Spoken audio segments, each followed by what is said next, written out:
And it's another edition of Perspectives from the Sky on this fourth day of February 2023. So full moon tomorrow. Full moon will be exactly at 10:29 a.m. Pacific, 1:29 p.m.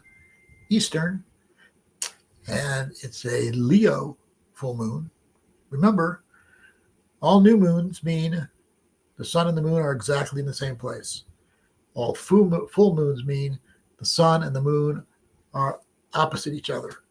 So in this case, with a Leo full moon, that means that the sun is in Aquarius and the moon is in Leo at between 16 and 17 degrees of Leo. So not an eclipse, full moon. But the people that are most affected by this full moon will be people that have planets between 13 and 17 degrees of fixed signs. Fixed signs are what? Taurus, Leo, Scorpio, Aquarius. What's the significance of fixed signs? Okay, we have cardinal, fixed, and mutable. Cardinal are the signs at the first of each season. Aries, Cancer, Libra, Capricorn. Those are the beginning of each season, cardinal signs. Fixed signs are the second month in the season. And then mutable signs, which are Gemini, Virgo, Sagittarius, and Pisces, are the last month of the season.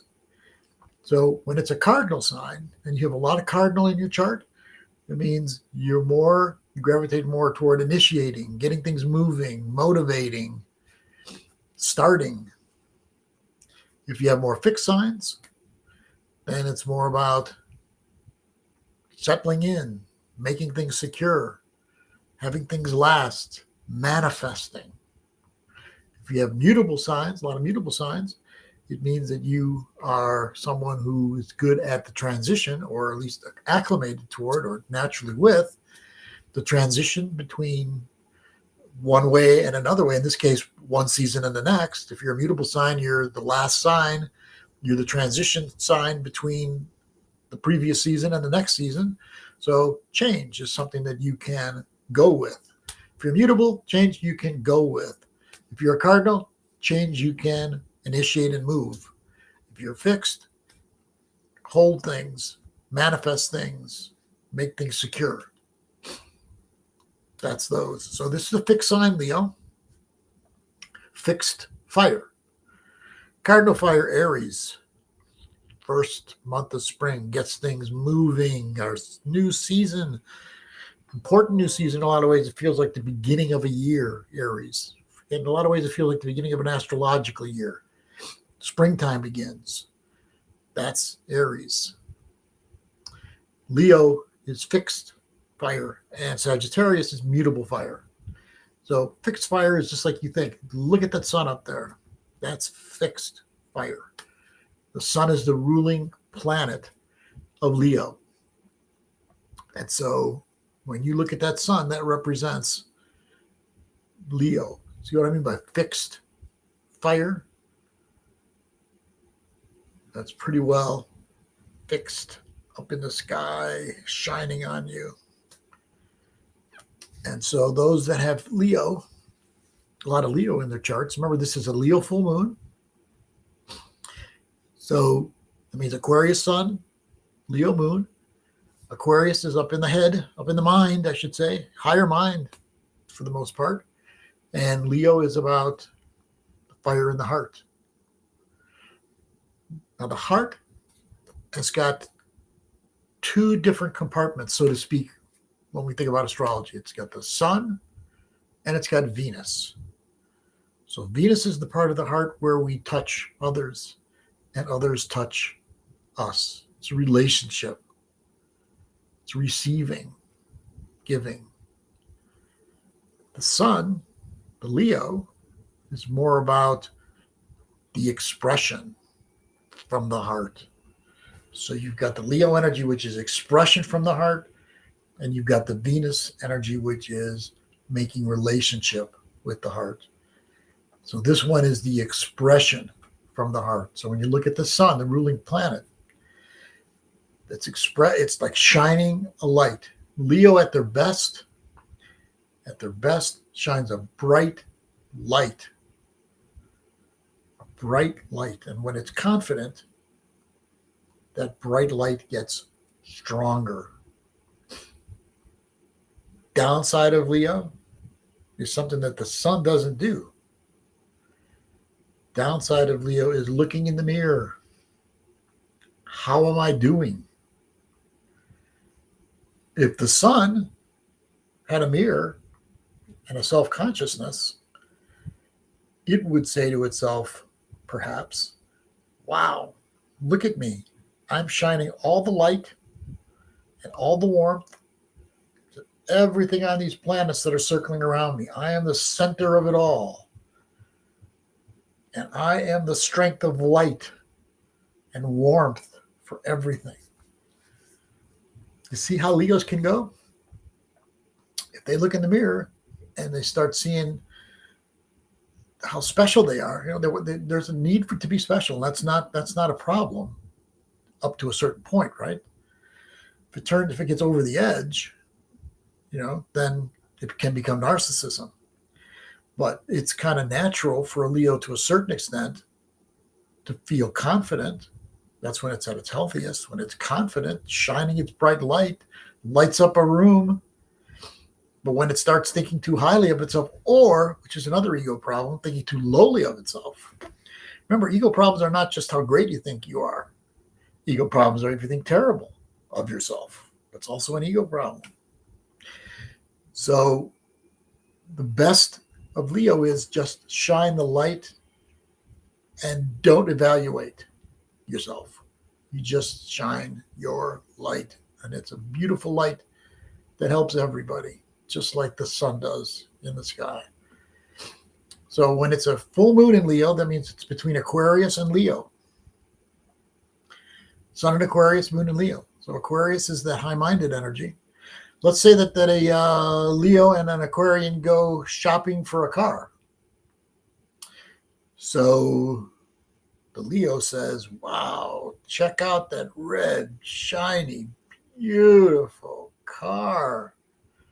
I want to get that beautiful car. Aquarius goes to the car lot and says, where can I get a car? How can I get a car? Which car is going to get me the good gas mileage that's going to be good for the environment and won't cost so much money? Can you find a hybrid for me or an all-electrical car?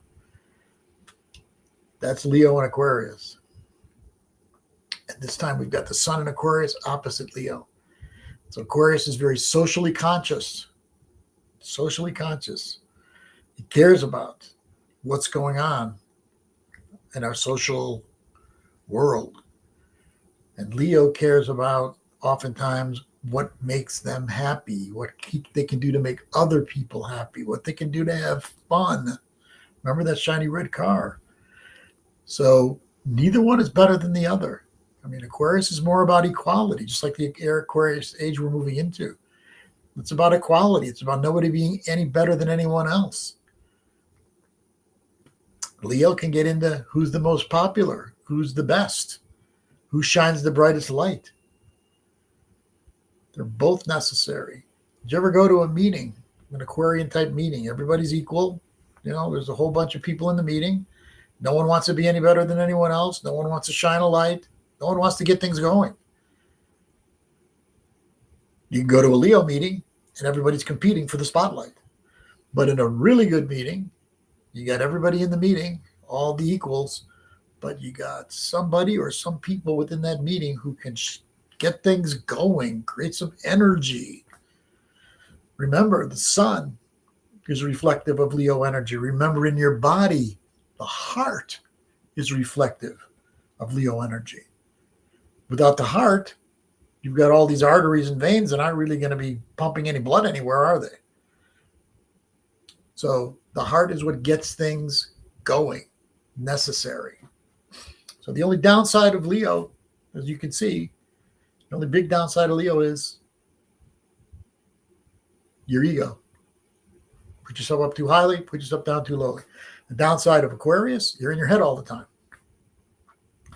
You're in your head all the time. You're not in your body enough. You're not in your heart maybe enough.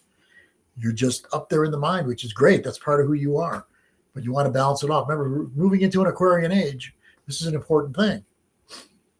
Look at Aquarius. Aquarius is all of these technological advances that we've made in the world. Aquarius is our acceptance of everybody, those that are different. LGBTQ community, very Aquarian, very Uranian. The new world that we've got of fluidity around gender. Aquarius. What's the downside if we go too far with all this? We're forgetting of what natural biology is. So we need the balance. We need the balance. If we're taking kids at 7 years old and we're changing their identity, their gender identity, don't we have to have a discussion about that? Is that really good? Do we ignore the biology of that child? How it came into this world? Male or female? Well, maybe when it gets old enough, let it decide for itself if it wants to change genders. That's part of Aquarius, Aquarian new world we're going into. But we need to balance it with our natural biology and our connection to our Mother Earth. Very important that if we get too much up into all of the technology, we forget about being in our bodies, the health of our bodies, and the health of our Mother Earth. So we need the balance. And remember, we're going to need it more and more because this Aquarian age is getting stronger and stronger. Going to get especially strong after Pluto goes from Capricorn, where it's been for many years, 13, 14 years, and goes into Aquarius, where it's going to be for 20 years. It goes in at the end of March. And then it'll come back into Capricorn for a little while at the end of this year. And then it'll go back into Aquarius. And then in 2024, it actually goes back into Capricorn again a little bit. And then forward into Aquarius. And then stays in Aquarius until 2044. That's 20 years it's going to be in Aquarius. Very long period of time. What was the last time Pluto was in Aquarius? From 1777 to 1797. 1777 to 1997. Uranus was discovered during that time, 1781, during the last time Pluto was in Aquarius. And what was going on in the Earth when Uranus was discovered and when Pluto was in Aquarius? The American and the French revolutions. Aquarius, the revolutions. Aquarius, moving beyond the kings and the queens. Remember, moving beyond the ego. Everybody's equal. Moving beyond the kings and the queens. Moving to we the people. We the people, power of the people. That was those revolutions against the king, King George in England, the king in France. Moving to equality and to of the people, by the people, for the people. And what else is it going to be as we're there now? Diversity within unity. Diversity within unity. That means everything individual as it is, respected. Every individual for who it is. But at the same time, we look to make unity. What's the old way of making unity? Join my club. We're all the same. Join my nation. We want to make everybody like us in this nation. What's the new way? The new way is we respect the differences. And from there, we make unity. We've got LGBTQ people. We've got Black people. We've got white people. We've got old people. We've got young people. And in the world, we've got all these different nations, all these different cultures. Why do they go to war with each other? Like they're doing now. Ukraine and Russia. That's really not between Ukraine and Russia, everybody. It's between the Western world, wanting Ukraine to be with them, and Russia in the Eastern world wanting Ukraine to be with them. That's what that's really about. Trust me on that. That's what it's about. And we need to move beyond all that. We need to move into a world where all the differences in the people comes together in unity. We work it out. We don't war it out. We work it out. That's our new world. When did the age of Aquarius start? Winter solstice 2020. Winter solstice 2020. And it's going to go for 2,100 plus years. 2,160, they say, but it can be more or less depending. But around that amount of time. Pisces age started maybe 100, 150 years before Christ was born. That's significant around the time Christ was born, because the Christian religion and the Muslim religion, Muhammad came 600 years later after Christ. Those two religions have taken over this world. The majority of people in the world belong to one of those two religions. Now we're moving to the age of Aquarius. It's not going to be about organized religion so much. It's going to be about individuals making the connections to what they consider spirit to them. And there's a humanism that comes with Aquarius. Humanism. We're still going to want to be spiritual, aren't we? We're still going to want to connect spiritually. And we certainly want to take Christ consciousness with us. Christ consciousness, the empathy, the compassion, sensitivity to others, especially those who suffer. We want to take that with us, don't we? No matter what our spiritual connections are, we want to take that with us. Okay, what are we looking at going forward? By the way, Deborah will be coming on in about 15 minutes or so, and she's got a lot to talk about. She's got a meditation to give us. She wants to talk about Imbolc, by the way, which is an important marking point in our year. In fact, Mars is going out of Gemini in Cancer during Cancer time, or it's going to go into Cancer, in March. And it's been in Gemini since August. So it's been in Gemini for a long, long time. And even though it went direct a couple weeks ago, it's still in Gemini. And it's going to be in Gemini for a lot of February. And then in March, late March, it goes into Cancer. And also Mercury has gone direct. It went direct on the 19th of January. And Uranus went direct the same weekend as the new moon. So the new moon in Aquarius. So we've got all the planets are direct now. And they will be until the end of April when Mercury goes retrograde. So things are moving forward. I know I've talked to a lot of people, and some people are really like not feeling quite ready to go forward. I understand that. It just started. Everything just being direct. It just started not too long ago. Like a week ago. So take your time if you don't feel quite ready. But overall, everything is moving forward now. I want to talk about February. I've been looking at 28 degrees of fixed signs for quite a while now. And when something in the planets where they're moving it now and in the future, when they go up to that 20 degrees of fixed signs, I look for something maybe happening. Here's how astrology kind of works. Back in 2017, in August, there was a total solar eclipse in Leo at 28 plus degrees of Leo. That was important for the events that were going on at that time.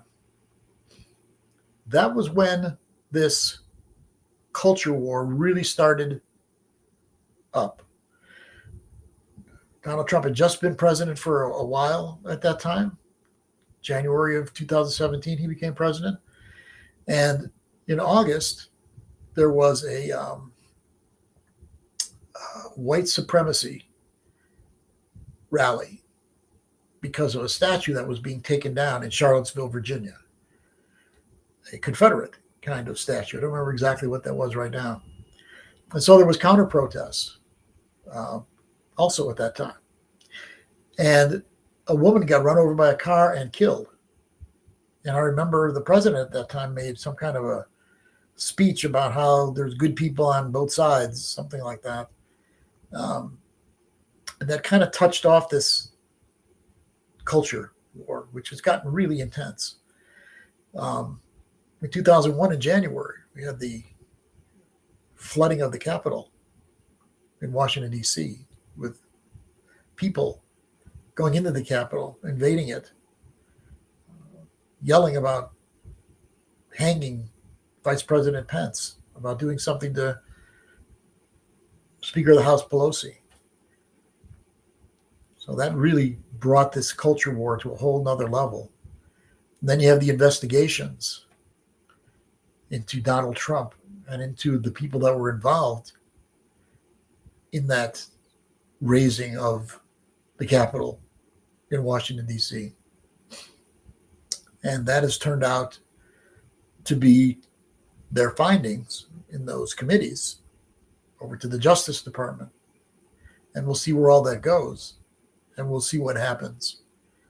And we've also had a lot of candidates at the primaries this last year in November that said that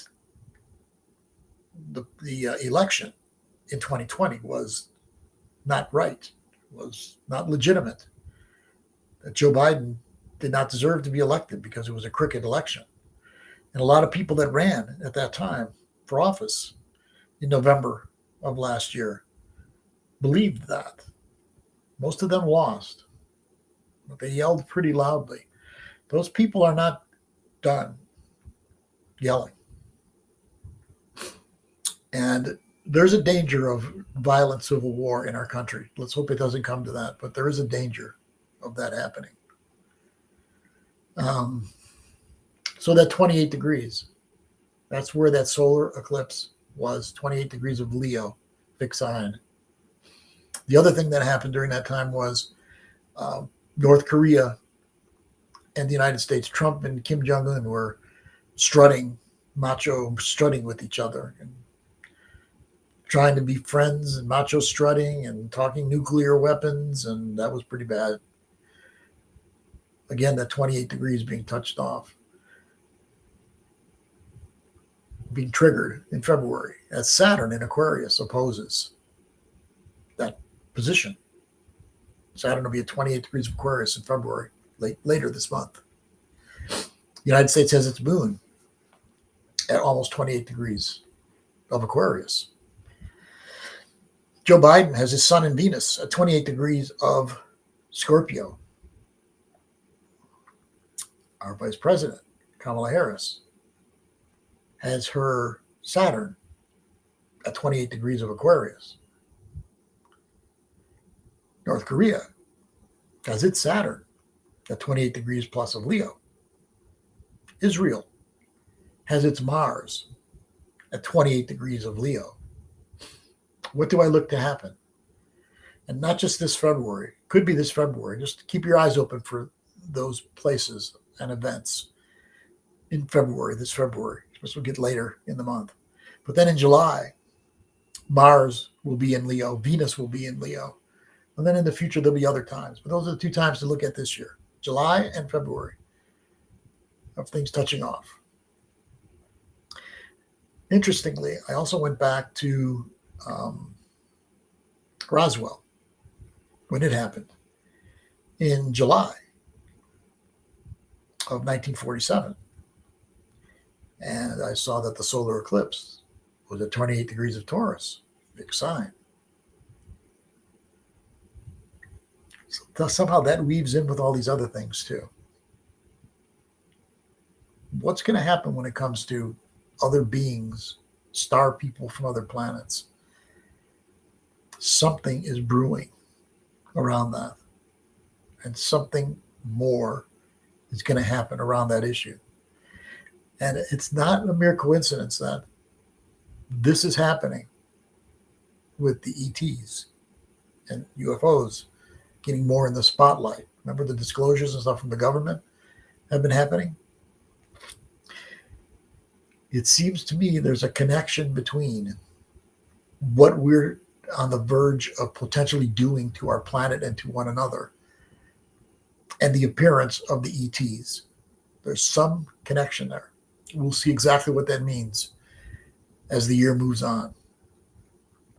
March has a lot of aspects to it, including at the beginning of March, there'll be a Saturn semi-sextile Pluto on the 3rd of March. Why is that significant? It's the first connection of Saturn and Pluto since the Saturn-Pluto conjunction in January of 2020. What happened after that? The pandemic. Very closely after that was the pandemic, after the Saturn-Pluto conjunction. This will be and then a lot of other changes happened too with the economy and different things going on in the world since then, including the Russia-Ukraine war. So with Saturn semi-sextile Pluto, the first aspect that's made with one another since then, I expect there to be some kind of turning point late February, early March on a lot of different issues. Do I expect the pandemic to get worse or to come back with a ferocity? I don't. I hope I'm right about that. Then we go into April. By the way, Deborah's coming on pretty soon, everybody. April. Actually, in late March, there'll be Aries new moon number 1 in late March. And then Aries new moon number 2 on the 20th of April. And that one's more than just a new moon. It's a solar eclipse new moon at 29 plus degrees of Aries, right at the end of Aries. And it's the first of 2 eclipses because on the 5th of May, there'll be a Scorpio full moon, lunar eclipse at 15 degrees of Taurus Scorpio. So expect those 2 eclipses to be powerful, especially that first one. The first one, which is the new moon in Aries, which means the sun and the moon will be conjunct in Aries. Jupiter in Aries will be conjunct that new moon also. Jupiter will be at about 25 degrees, not just 3 or 4 degrees away from being conjunct, exactly conjunct. So Jupiter will be strong in there too. So expansion around the Aries energy. And here's an important piece of that now. Pluto, having recently gone into Aquarius, will be making a very close square within a degree of being exact, a very close square to that solar eclipse new moon. And that Pluto in Aquarius is just recently a part of the Pluto return in the United States. And Pluto in the United States natal chart is its military-industrial complex. Military-industrial complex means military. It's military all over the world. It really is all over the world, everybody. And control of the economy in much of the world. We are moving into a multipolar world where empires, remember the Piscean Age started with the Roman Empire. No more empires in the age of Aquarius. Multipolar world, a world more of equals, diversity within unity. So I expect this Aries solar eclipse to be extremely powerful in relationship to the world economy and geopolitical structure. It should be extremely powerful. You can look for big changes to be happening in Israel, with the Palestinians, with Iran. You can look for big changes happening with Russia and Ukraine. You can look for big changes happening around taking a look at China and North Korea with Taiwan. Keep this in mind. Underneath all of that, there is this powerful world that's growing. You know people that are part of the new consciousness in the new world. There is no stopping it. You're a part of it. I'm a part of it. Deborah's a part of it. People all over this globe have been waking up to new ways at looking at themselves and our earth and our human family. Nothing can stop it. So, on the one hand, you've got two parallel worlds going on. You've got an old world blowing itself up. You've got a new world, open arms for everybody to be together in unity all over this globe. And nothing will stop it. That's where things are moving. Stay with your new consciousness. Stay with your faith and belief in this new world. It is happening. And let that old world go where it's going to go. Don't let fear overtake you as to what that means in your 3D everyday life. It will be okay. And the new world is going to be shining more and more all the time through the ashes from the world that's leaving us. Okay, well, I think we could use a little bit more of the feminine look at things,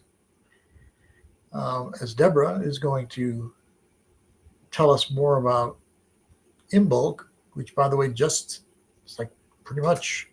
I think she says that it's not just on the February 2nd, but it extends for the week. She'll tell us a little more about that. But it's an important time because, we talk about it.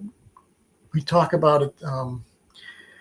Yeah, Judy Ann, thank you for saying that. That's right. We need to dump the concept of us versus them in order to. That's part of the new consciousness. Is no more us versus them, us and them, right above me. That's part of the new consciousness, right? Yin Yang symbol, and you can see over here, on that side, is the lightning, and on the other side, see if I can get it going. On the other side is a peaceful ocean view. And in the middle is the union of the opposites. Thank you, Judy. And that's where we're headed. So back to Imbolc. Deborah will tell us exactly what the length of time is, but it's a big turning point. They call it Groundhog Day in the modern world. Will the groundhog show us a shadow that tells us spring come in 6 weeks or less or more, when really it's an initiation time, moving more toward the light shining. I had really unbelievable breakthrough some years ago at initiation, right on that day. And a lot of other people have had wonderful initiations around Imbolc. And Deborah, I know, is going to tell us much more about that. So, Deb, I'm bringing you on. I know you're ready. And there she is. I am ready. Hi, everybody. So, welcome. How are you feeling? Good. I'm eager. I have a lot of things I want to share today. Okay, So good. I'm pretty eager about that to share. I'm going to kind of get out of the way. Okay. And let you take over the screen, and just do this. Give us 5 minutes at the end that we kind of come together and talk about A few our minutes at next. the end. Yeah, I just have to, I'll keep track of that. Yeah, so we could talk about the next show and things like that. Okay, sounds good. Okay, Deb, it's yours. Oops. Just you. Okay.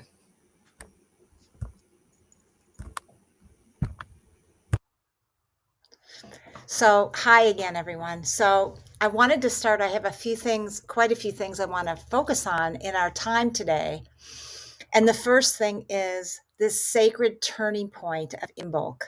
And so I'm going to talk about that for a while. And then I'm going to talk a little bit about altars and this place we're in the cycle of Venus.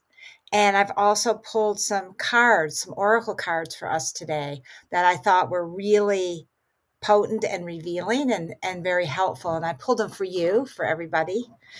So, and we'll end with a meditation. So I don't know how many of you have ever celebrated Imbolc, but it's also called Candlemas, St. Bridget's Day. And it is one of the sacred turning points of the year in one of the Sabbats, it's called. So every year there's the 4 major turning points, which is the solstices and the equinoxes. And then the midpoints in between are what I call the cross quarter days. And those are also Sabbats. And those are, to me, the more mystical and more mystical ones because they're in between. And if you look at Imbolc, Lammas, Samhain, which is the ancestor time, and Beltane, they're more mystical, they're more inner, they're different. So this time of Imbolc is the midpoint in the northern hemisphere between our winter solstice and our spring equinox. And why I always say Imbolc isn't just the day of February 2nd. I believe we start feeling it, the night before, the day before, and through the whole, for at least a week. And really, you could think of between now and the equinox, we're kind of in this in between place going towards the rebirth of spring. So, Imbolc, the word comes from milk, and it's the time in the ancient Celtic times where this name came for it when the ewes would begin lactating. And so that's how it got its name. And it's also very much connected with the womb of Mother Earth and the first stirrings of the seeds within Mother Earth. And it's actually true that the seedlings just begin to stir a little bit. Now it's different in different climates, of course. And it's also known as a time when sap begins to rise up the trees. And so it's a turning point, even though it's not spring yet, but it's a midpoint between the winter solstice and the spring equinox. So it's that turning point that we start to notice, okay, what is stirring inside of me right now? Those little seedlings of new visions, new intentions for your life. And it's also a time, so in that we honor the goddess Bridget. And Bridget is a multi-dimensional goddess. She was the mother goddess of Britain for many years. I mean, for she's been that for years, is what I meant. She's an ancient goddess. And when the Christians came along, the Christian, nothing against the Christ or anything like that, but they built over goddess sites and pagan sites, they built their churches. And they also, when they came in, they took away some of what they did was they shifted the ancient goddess names often into being a saint. They canonized them as saints. And that was their way to appease the people who were lovers and beloveds of Bridget and other goddesses and gods back then. So Bridget is considered a maiden goddess. Some consider a triple goddess too, that she holds all within her, mother, maiden, and crone. But she brings in the springtime, and she's a goddess of the triple flame. And you'll often see her with flames around her. And the triple flames have to do with inspiration. She's the bard of all the poets. A lot of poets and artists would call to Bridget when they needed inspiration for their writing. She's like a muse. She's a muse goddess, but she's multi-leveled. So she's many different things. She was a goddess of the forge, which was smithcraft, like with the fire and alchemy, transmuting metals into something. And also she's also a goddess of healing and the healing arts, and connected with midwifery and herbal healing. And so besides her fiery nature, which is more that inspiration that we feel now, she's also very much connected with and known to be the Lady of the Lake, who brought forth Excalibur, the sword that Arthur used. And so she's multi-layered. And so she's also known to be the goddess who oversees the ancient healing wells and water. And it's that the water that comes from the womb of the mother, she oversees that. And She's also connected with the Isle of Avalon, which was known as the Isle of Apples. And it was an isle, a mystical isle in the other world.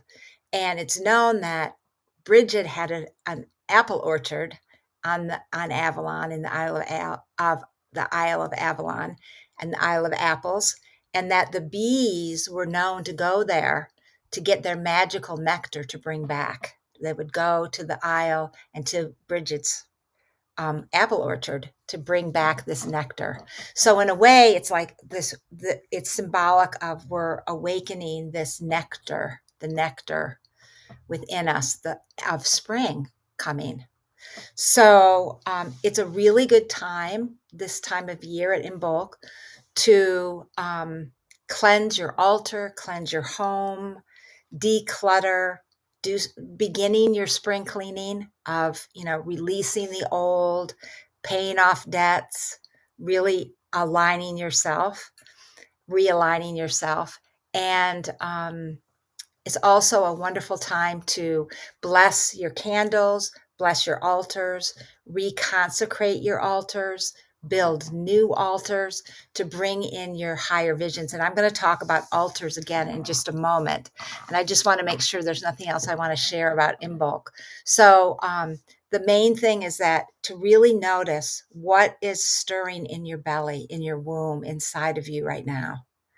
That those first sparks of inspiration and new visions for this year, this new year. And at the equinox is a time that you'll be drawn maybe to plant those seeds in the earth, just like we plant the seeds of our garden. So I'm going to talk about altars now, since this is the time of Imbolc. And it is a wonderful time to reconsecrate your altars. And it's also a time to reconsecrate your own sacred vows to your spiritual path, and just reconsecrate yourself as a body temple, as your body temple. Reconsecrate your life. So altars.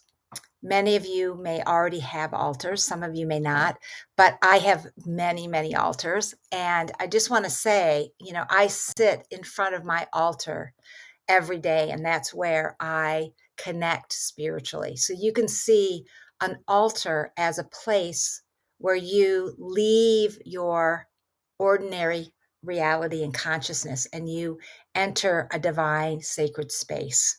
It's an altar is you're creating this sacred space. And I just read something one of my friends said that really resonated with me, that an altar is like a portal to the divine. And the more we energize it and sit before it and do our spiritual work, connect with our guides, our guardians, our higher self, the Mother Earth, the more power our altar has. And that power, that spiritual power and vibration grows as we nurture and feed that altar. So an altar can be as simple or ornate as you want it to be, but the most important thing is that it's created with intention, that everything that you place on your altar has symbolic meaning, and that there's an intention behind it.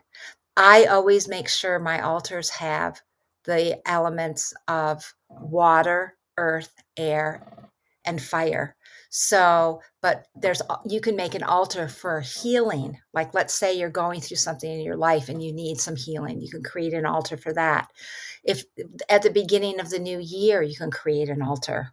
You can create an altar for the cross quarter days. Like right now, it's Imbolc. You might want to create an altar for Imbolc with a photo or image of Bridget and flames and water to honor water, and whatever spring Imbolc is for you. Maybe you put some bulbs that are getting ready to bloom. And same with spring equinox. You might want to create an altar for that time. You can also create an altar to honor a certain divine energy that you're working with. For example, I have an altar for Lakshmi, who I work with, and she brings abundance in life. And I also have altars devoted to the different beings that I work with. So Isis and Mary Magdalene and Mother Mary. So that's another thing that you can do with your altar. So, and you can also do an ancestors altar where you put images of your altar, sacred objects from your ancestors. So, but the main thing is that it's a sacred space that you create in your home, wherever you are guided. It could be on a shelf, it could be on a little table, it could be on the floor. You could also make an altar outside in nature. And it's a place where you come to commune with your higher self, with spirit, with your guides, with Mother Earth, with your own heart and soul. And you have intentions. You might do prayers. You might do oracle card pullings there too. You know, you might have oracle cards you put on your altar. So it's this sacred and holy place that just brings you right into a centered place. That's what it does for me when I sit in front of my altar. Even if I'm going through something difficult, it brings me into a more centered place. And I often have I might have essential oils at the altar too that I might use to anoint myself. And it just brings you into that sacred space for your life. So I encourage you to create or recreate or bless and consecrate an altar you might already have, or create a new one for this time of year, for the new year, for whatever it is that you need right now. So I'm going to now talk a little bit about the cycle of Venus. And so right now, I know I've talked about this before. Many of you may not know, but I've been studying this cycle of Venus in a class for the last 3 or 4 years and going through the whole cycle. It's a 19-month cycle. And what's important right now are in the sacral womb chakra gateway. So the cycle of Venus actually connects with the cycle of the myth of Inanna and her descent to the underworld. Because when Inanna went to the underworld, she passed through 7 gates, and she let go and released her outer life, her outer personality, her persona. And then she spent time in the underworld, and then she ascended up from the underworld, a transformed being, because she had gone through a death and a rebirth process. And then she rose up and passed through those gates again, where she regained new gifts and powers that were connected to like a new robe. So, and the cycle of Venus is very similar, as there's gateways when the Venus is in the morning sky, and then she goes into the underworld where she's not visible, and then she comes up and she's in the evening sky. So right now, Venus is in the evening sky, visible in the western horizon right after sunset. So you can see her there. But what's significant right now that I want to talk about is the womb. So the womb chakra, whether you're a man or a woman, because men have an etheric womb and women have a physical womb as well as etheric, and also the sacral chakra. So this is a really good time right now to really tune into your sacral, your womb.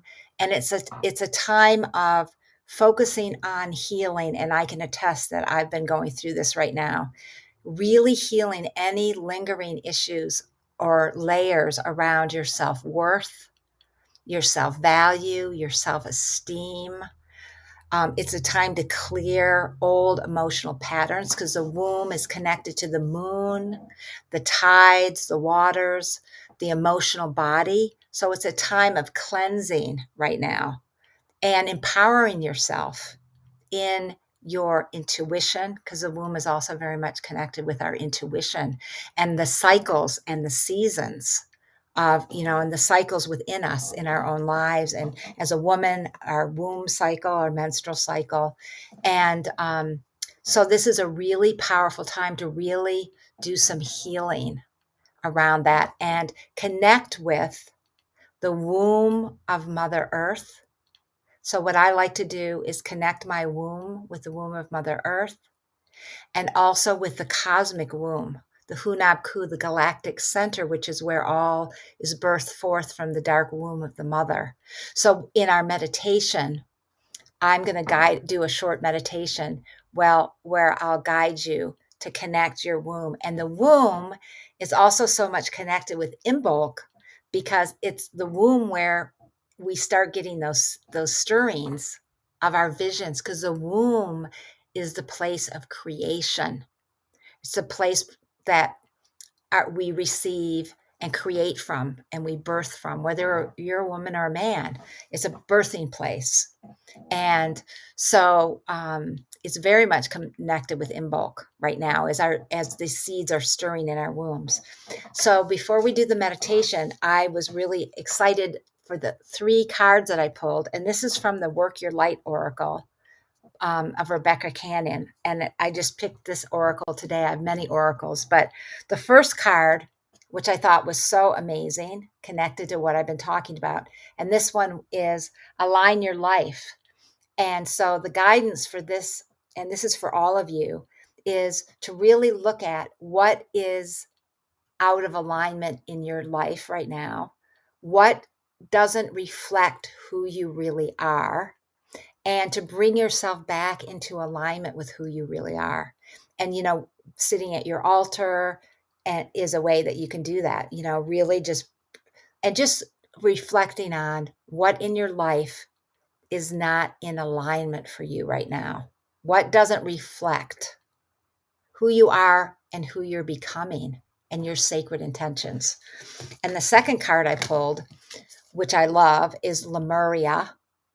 And the meaning and guidance of this card was to remind us that no matter what's going on in the outer world, that there truly is a new earth being born, and that, the heaven on earth theme, the new earth, the new human, no matter what's going on, there's the new Lemuria being birthed. And Lemuria was a time in ancient culture where people lived in harmony. It was a very etheric culture. There was telecommunication between people, very intuitive, very feminine, a watery place. So this is just a reminder to all of us that no matter what's going on in the outer world right now, that truly we are in this powerful time on the earth of new beginnings and new life, the new earth, going to that time where there's unity consciousness, which is very much like the water. The water is like unity consciousness. So to just remember that. And then the third card that I pulled for us was Don't Dim Your Light. And what I thought was amazing about this card is it's so in alignment with the full moon in Leo tomorrow, because this is about wherever you are, don't dim your light, let your light shine. And there's a reminder that, like a flower, when you walk by a flower, the flower doesn't turn away or close or hide itself. So this is a reminder to don't hide yourself, don't dim your light, let your light shine, and notice the relationships and the places in your life where your light can shine, and notice when it doesn't shine or you feel like you want to dim, and what's that about? Maybe you need to make a change in that relationship. So I know we're almost out of time because Leo's going to come back. So I just want to do a short meditation with this womb sacral chakra crystal singing bowl. And if you would, just take a moment to go deep inside. Just close your eyes and just tune in to your sacral chakra, to your physical or etheric womb, whether you're a man or a woman, or whether you don't have a womb anymore. And just tune into your womb and just imagine a tap root from this womb that travels down into the womb of Mother Earth. And just feel how your womb is connected with her womb. And then imagine a cord of light from your womb chakra, your sacral chakra, traveling up through your upper chakras and all the way up to the center of our galaxy, to the cosmic womb, the black void where all stars and planets are birthed from. And just feel the power of the womb of creation, the womb of the Mother Earth, the cosmic womb, and just feel your own inner womb that has the power to create. And just notice what little seeds are stirring within your womb chakra, within your sacral chakra. What little seeds of new possibilities, new visions, new intentions for your life at this time of Imbolc, right before the Leo full moon, and just feel, what are my seed intentions? What is stirring within me? And you can continue to work with this all the way going to spring and beyond, really focusing on these seedlings inside that are stirring and what you really want to bring to life from your soul, from your womb space, and knowing that there's unlimited possibilities. And just feel that energy of the seeds of new possibilities. So thank you, everyone. And like I said, you can do this meditation on your own again, where you really tune into your womb, the womb of the earth, the cosmic womb, and your own seedlings stirring inside. Thank you, everyone. Thank you, Deborah. That was really wonderful. That was really wonderful. Thank you very much. So we will be back. I don't think we'll be back in 2 weeks, Deb, because I think we have some visitors that are coming on the 18th. Actually, they're not coming till later in the day. So. Oh, okay, good. Well, then we will be back in 2 weeks. We'll be back on the 18th for our next Perspectives from the Sky radio. I call it radio show. You can see us. Radio/video show. Radio video show. Yeah, thank you. So I want to make this clear. You say New Earth, I say Age of Aquarius. Let's let people know we're talking about the same thing. Yeah, and I also feel like it's a new golden age, but they're all connected. The new golden age, the Age of Aquarius, the New Earth. Absolutely. Yeah, it's not exactly the same thing energetically, but it's the same passage that we're talking about. Yeah, we're in a huge passage on our Earth right now. Yeah, and this is a passage into the new world. So it was a pleasure being with you all. And Deb and I will be back in 2 weeks. And since we have a little bit of time, we can just each say our websites. And I also wanted to let everyone know that pretty soon we will, I don't know, maybe in a couple months or so, have a new website, Spiritual Renaissance. That'd be and nice. We'll be rebirthing our Spiritual Renaissance Center in Sedona. And if anyone wants to reach me, you can reach me at Elelia, Elia, which is my spiritual name, at Gaia Sophia Temple of the Heart. And my website is Gaia Sophia templeoftheheart.com. And Leo, you can reach him at Leo Knighton Tallarico.com. And stay tuned for our website, Spiritual Renaissance. And Leo's email is Solus, SOULUS, at AOL.com. So I hope everyone really enjoys the Leo full moon and feels that expansion. And I love the cards that came through for guidance today. Oh, I love them too, Deborah. That was really, really nice, especially the Lemuria one. I really appreciated. Yeah. So everybody, we'll see you in a couple of weeks. Have a wonderful day. Have a wonderful full moon in Leo tomorrow. Have the fun of Leo. Everything's not serious all the time, Yes. Have a good time. Enjoy yourselves. And enjoy Imbolc and creating your new altars and consecrating your sacred space. Much love, everyone. Take care. Much love to everybody.